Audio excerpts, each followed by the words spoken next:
ni wakati na a ko cayalen no an yɛrɛ ma dɔɔni ça bɛ k'an yɛrɛ ka baara tiɲɛ kosɛbɛ parce que n'a tigɛra kuma dɔ la a bɛ se ka heure 2 heure 3 kɛ ka sɔrɔ a ma na.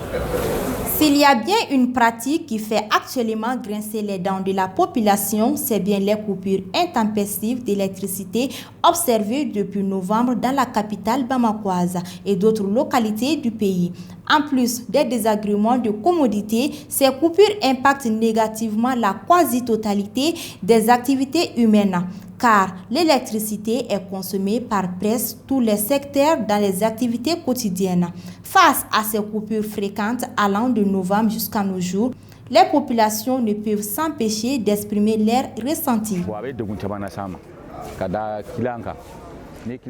Les délestages nous causent beaucoup de problèmes. D'abord à nous les réparateurs et ensuite aux clients. Ici au Mali, on travaille plus les journées qu'au soir. La perte d'une journée de travail équivaut à 3 jours de perte. Avec ces coupures, les meuniers ne peuvent pas faire leur travail. Or, je vends du thon et de la viande. Les coupures nous empêchent de conserver le reste de nos nourritures dans le congélateur et c'est une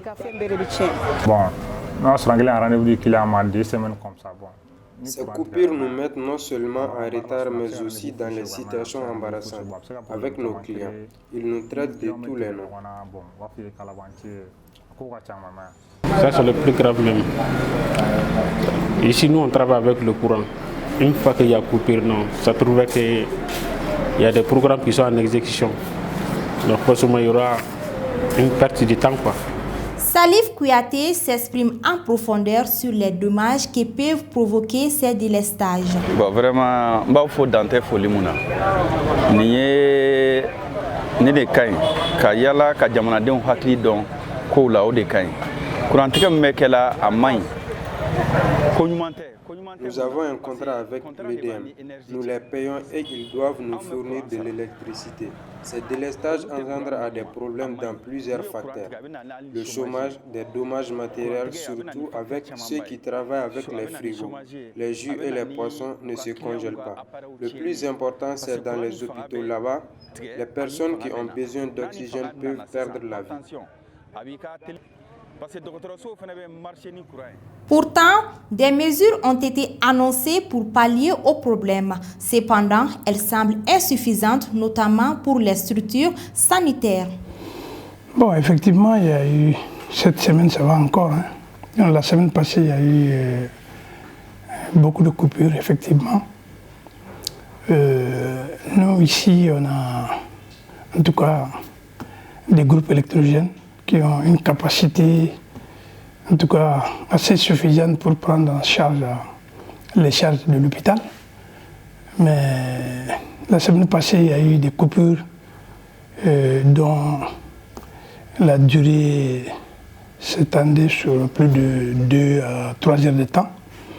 Donc, l'impact, c'est surtout par rapport au côté financier, parce que, vous savez, maintenant, le carburant coûte très cher.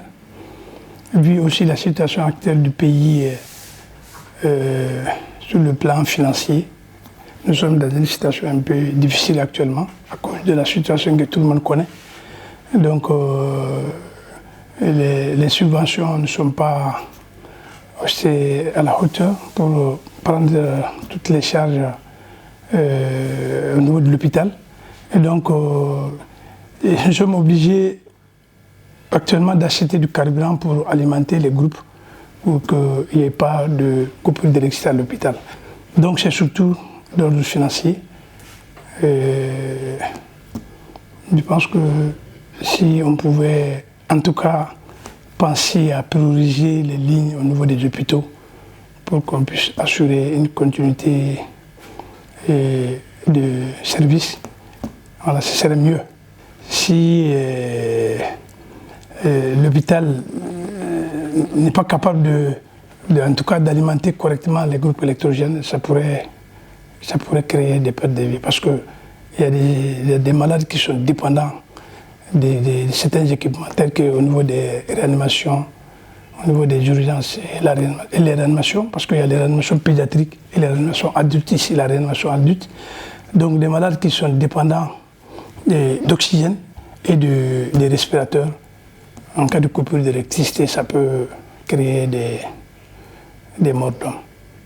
Bon, le gouvernement, on sait qu'ils font en tout cas de leur mieux, mais on leur demande toujours en tout cas, comme j'ai dit tantôt, vraiment de prioriser en tout cas les établissements de santé. Face à la situation, certaines recommandations ont été formulées par les populations à l'endroit des décideurs et la société distributrice EDM. Qu'ils arrêtent avec ces coupures. Bon, ni courant sera kana, am se ka lafiya mais énergie mo ko kuma. Tout ce que nous pouvons dire est qu'il règle la situation pour qu'on puisse travailler.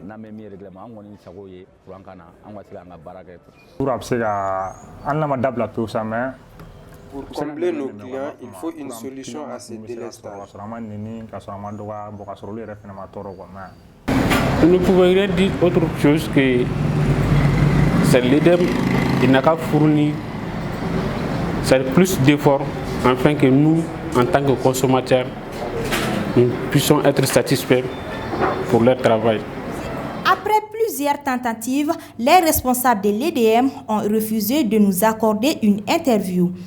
Les problèmes d'électricité est une réalité que vivent les populations depuis plusieurs mois. Et si les problèmes persistent dans le pays, ça pourrait engendrer à d'autres problèmes, surtout au niveau des secteurs qui ne peuvent pas s'en passer.